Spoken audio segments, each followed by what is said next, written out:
کہ جو supreme court کے جو ججز ہیں ان کا احتساب ہو، یا آپ کچھ اور چاہ رہے تھے اور آج کا فیصلہ کچھ اور ہے؟ آپ کا کیا موقف ہے کہ آپ کو آپ کی استدعا کے مطابق کہ فیصلہ مل گیا؟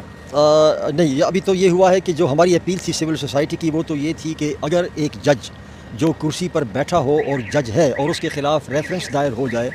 اور وہ ریفرنس کی سماعت نہ ہو اور وہ ریٹائر ہو جائے تو کیا وہ ریفرنس ختم ہو جاتا ہے؟ کیونکہ ہم نے ایک سابق چیف جسٹس کے خلاف ریفرنس دائر کیا تھا اور جب وہ چیف جسٹس تھے جب تک وہ رہے اس ریفرنس کی سماعت نہیں ہوئی۔ ثاقب نثار صاحب کی بات کر رہا ہوں۔ اور جب وہ ریٹائر ہو گئے پھر بھی ہمیں اطلاع نہیں ہوئی، لیکن جب ہم نے سپریم جوڈیشل کونسل کو خط لکھا کہ بھئی اب تو بتا دیں کیا ہوا، تو انہوں نے کہا جی وہ تو ریٹائر ہو گئے ہیں اور یہ انفرکچس ہو گیا ہے۔ تو ہم نے اس کے خلاف اپیل کی سپریم کورٹ میں، ہم نے کہا کہ یہ تو ہو نہیں سکتا کہ ایک جج کے خلاف ریفرنس ہے فیصلہ کیے بغیر ہی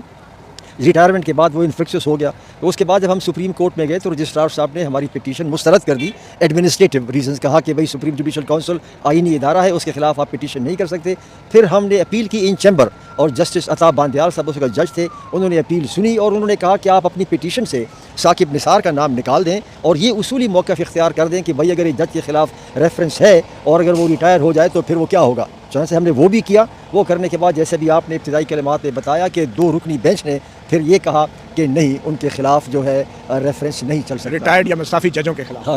ریٹائرڈ جس کے خلاف اب آپ کی اپیل آج فیصلہ